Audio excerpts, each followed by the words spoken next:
Salut à tous! Eh bien, comme vous l'avez vu sur la précédente partie, j'ai gagné, enfin, mais néanmoins, vu que cette partie comptait pour 0, le score est toujours pour 2-1 en ma défaveur. Néanmoins, cette partie n'aura pas servi à rien, vu que j'ai pu faire piocher un gage à François. Le gage en question, c'est que pour cette partie, à chaque fois que François joue une pièce, il va devoir proférer des jurons, notamment à mon encontre. Eh bien, pour éviter toute censure de ma chaîne YouTube, et aussi pour préserver vos oreilles chastes de ces jurons abominables, je vais vous passer la version censurée ici, comme je le fais à chaque fois, recouverte de mes commentaires. Néanmoins, si vous souhaitez vous infliger ces jurons affreux et souiller votre âme avec cela, n'hésitez pas à laisser un commentaire, je vous enverrai la version non censurée, afin que vous puissiez en profiter vous aussi. Bon visionnage. Et nous revoici pour ce cinquième match des grandes gueules. Cette fois, il va y avoir un gage un petit peu particulier. C'est un gage qui va mettre à l'honneur François et sa créativité, parce qu'à chaque fois qu'il va jouer une pièce, il va devoir m'insulter. Et donc on va jouer une française. Je vais jouer cavalier C3, qui offre le plus d'options. Il va me jouer fou B4, c'est une win-hour. Et donc on est parti sur la variante principale, l'une des variantes principales avec E5. Là il va certainement me jouer C5 pour m'attaquer à la base de pion. J'attaque son fou. Et voilà, là il commence à m'insulter. Heureusement que vous n'avez pas la version officielle, parce que sinon je me serais fait bannir en plus de vous avoir choqué. Donc là il va tranquillement sortir son cavalier. Je sors ma dame, j'attaque son pion. Il y a des variantes où il me joue simplement dame C7, et là il réfléchit pas à son coup, mais bien à son insulte. Comme quoi je ne vous avais pas menti quand je vous disais qu'il était créatif. Là je pense qu'il va falloir simplement prendre en G7, tranquillement. Il va bouger sa tour, certainement en G8. Et je vais pouvoir prendre en H... Ah, en F8, bon, remarque, ça change pas grand-chose. Et donc, je vais prendre en H7. Et donc là, j'ai deux pions de plus, mais en principe, je ne vais pas les garder très longtemps. Là-dessus, je pense que le coup principal, c'est de jouer C prend D4. Ouais, C prend D4, ça m'a l'air d'être le coup principal, en tout cas le coup le plus embêtant. Voilà, C prend D4, et là-dessus, je ne peux pas reprendre, parce que sinon, je me prends Dame C3, échec, et fait fourchette avec la tour. Donc je reviens avec la Dame en D3. Il peut faire plein de choses, là, il peut me prendre le pion C, il peut me prendre le pion E. Vraiment, il y a tout un tas de possibilités. C'est vraiment les possibilités sont infinies, un peu comme la créativité de François en matière de jurons. Voilà, il me prend là, je couvre avec la dame. Je vais voir, je pense, pour forcer un échange. Si je force un échange, c'est plutôt bon pour moi, je pense. Là-dessus, s'il me prend la dame, je pense que je vais prendre du cavalier. Et je vais vraiment lui poser la question très très fort sur le pion D4. Le plus simple serait certainement qu'il prenne, que je prenne. Et voilà, là on a des pièces plutôt libérées. Là j'ai un bel avantage, pas vraiment en termes matériels, parce que, bon, ni même en termes de structure.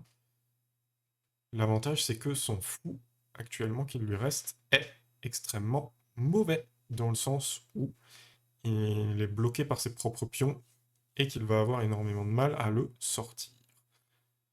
Là-dessus il peut peut-être jouer tranquillement E5 et ainsi. Oui, il va jouer cavalier F5, très bien. Je vais pouvoir me développer tranquillement avec fou D3, j'ai pas de problème avec ça. Fou B5 ce serait pas bon parce que ça forcerait fou D7 et je veux pas échanger mes fous pour la raison que je viens de vous dire.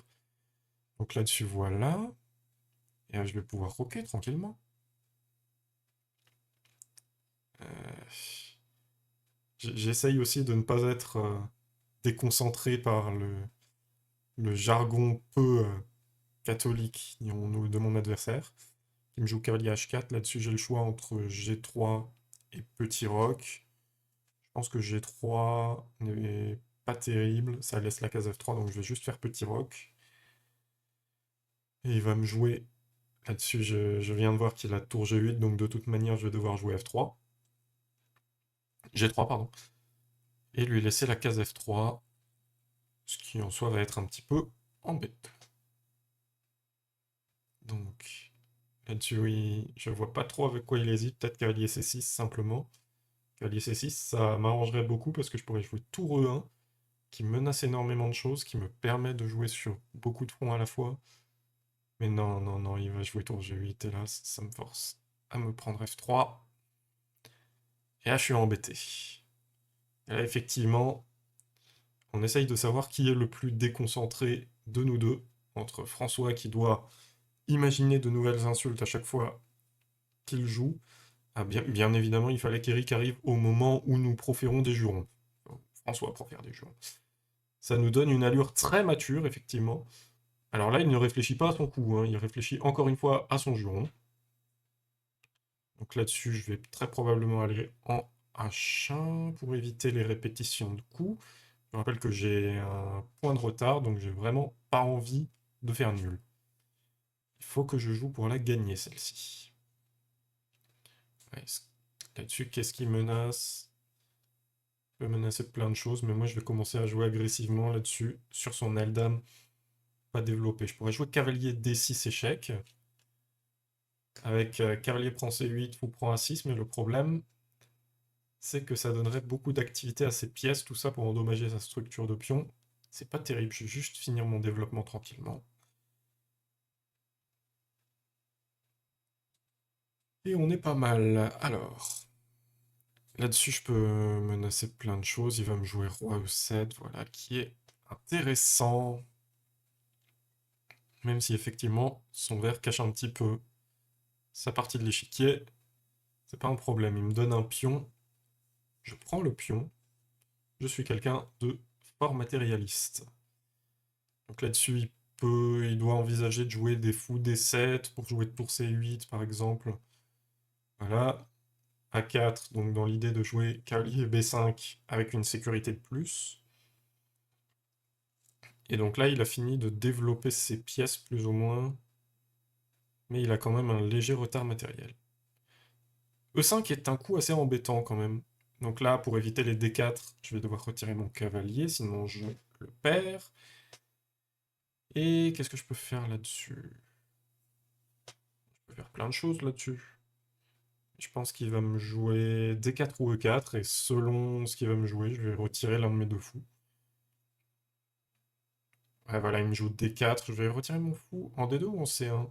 C1, ça me permet de jouer fou A3 et de ne pas être sous la menace du cavalier, donc je vais plutôt me retirer un peu plus loin.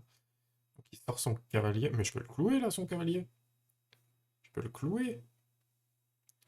Je peux le clouer, son cavalier. Il peut pas jouer roi D6, mais par contre il a B6. Ouais, non. Bon, j'ai un pion de plus, j'ai un petit avantage positionnel, j'ai l'impression. En plus de ça, oui, je peux jouer pas mal de choses là-dessus. Peut-être tour 1, peut-être fou C4 pour pouvoir prendre un petit peu d'activité encore. Mais là, il va pouvoir commencer à avoir du jeu. Là, c'est un peu embêtant quand même. C'est un peu embêtant, il a du jeu. Il a du jeu.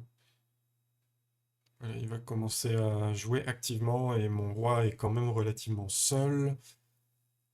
Je dois peut-être jouer fou D5. Non. Non, j'ai pas envie. Je suis plutôt tenté de jouer dynamique cavalier D5 très probablement pour gratter le pion en B6. Là. Ouais.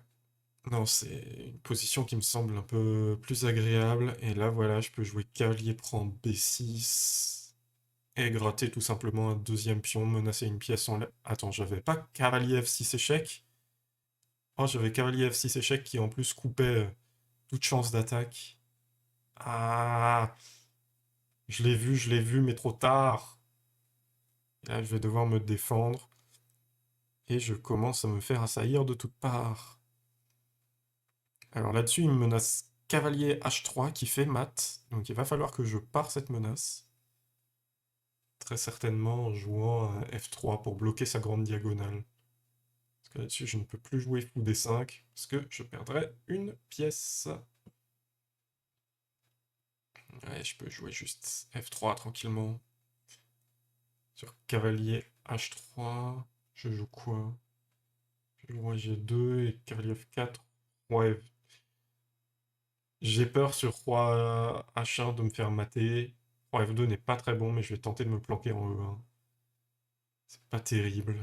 C'est vraiment pas terrible. Mais je suis quand même assez désespéré, donc bon, je vais me prendre un échec. Et là-dessus, il fait la blunder et il me donne sa tour. La partie est terminée, il abandonne, et ça fait que je reviens à égalité. Enfin, vivement la prochaine. Merci à tous d'avoir suivi cette partie, j'espère qu'elle vous aura plu. Si jamais c'est le cas, n'hésitez pas à laisser un petit pouce en l'air, à vous abonner si jamais vous avez oublié de le faire, et surtout n'hésitez pas à laisser un petit commentaire pour désigner votre vainqueur du prochain match, et donc du coup du match au global. Ah ouais, parce que j'ai égalisé quand même.